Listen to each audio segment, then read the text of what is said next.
कैथल नगर परिषद जहाँ जनता की गाड़ी कमाई पर डाका डाला जा रहा है और भ्रष्टाचार की जड़ें इतनी गहरी हो चुकी है कि अब अधिकारी खुद को बेबस बता रहे हैं। दलालों और अधिकारियों की ऐसी जुगलबंदी जिसने सरकार और नगर परिषद के राजस्व को करोड़ों का चूना लगा दिया। कैथल कमेटी में एक जग्गू उर्फ ढोलू दलाल वो उसके गुर्गे सक्रिय रहते हैं।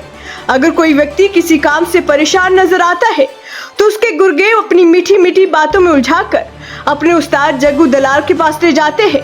ये दलाल कहता है कि वो कभी कमेटी नहीं चाहता, उसका काम यही बैठे बैठे हो जाता है। मामला मीडिया में उछलने के बाद ये ढोलू पत्रकारों के बीच ही फूट पाने का प्रयास कर रहा है।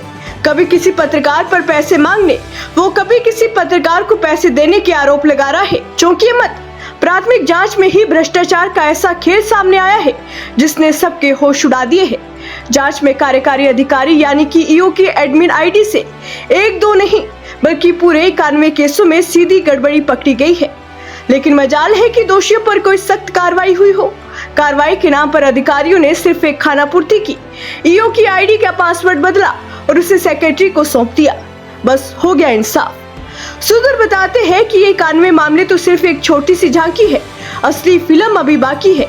अगर इस पूरे खेल की विजिलेंस जांच या किसी स्वतंत्र कमेटी से निष्पक्ष जांच कराई जाए तो 2000 से 3000 ऐसे मामले सामने आएंगे जहां दलालों ने आम जनता से लाखों रुपए ऐंठे और अंदर बैठे भ्रष्ट अधिकारियों कर्मचारियों ने सेटिंग करके टैक्स चोरी का खेल खेला। हालात ये है कि नगर परिषद के अधिकारी और कर्मचारी इन दलालों के चुंगल में इस कदर फंस चुके हैं कि अब चाहकर भी कुछ नहीं कर पा रहे। चौंकाने वाली बात देखिए, डीएमसी कपिल कुमार और चेयरपर्सन सुरभिकर दोनों ऑन कैमरा ये मान रहे हैं कि नगर परिषद में दलालों का बोलबाला है। लेकिन सवाल ये है कि जब आपको पता है कि दलाल सक्रिय है तो आपने अब तक क्या एक्शन लिया? भविष्य में इन दलालों की एंट्री बंद हो इसके लिए क्या कदम उठाएंगे? इस पर साहिबों के पास कोई जवाब नहीं है। विपक्ष भी इस मामले पर खामोश है। जनता परेशान है, सरकार के राजस्व को लूटा जा रहा है और जिम्मेदार कुर्सियों पर बैठे लोग मौन हैं। देखना ये होगा कि क्या इस महाघोटाले की कोई उच्च स्तरीय जांच होगी या फिर फाइलों को ऐसे ही दबा दिया जाएगा। हेराफेरी के मामले में छोटे कर्मचारी भी पीछे नहीं है, उनकी आईडी से भी हजारों गड़बड़ियां मिली है। अब ये गड़बड़ियां किसी लालच में की गई है या फिर किसी के दबाव में, ये तो जांच के बाद ही सामने आएगा।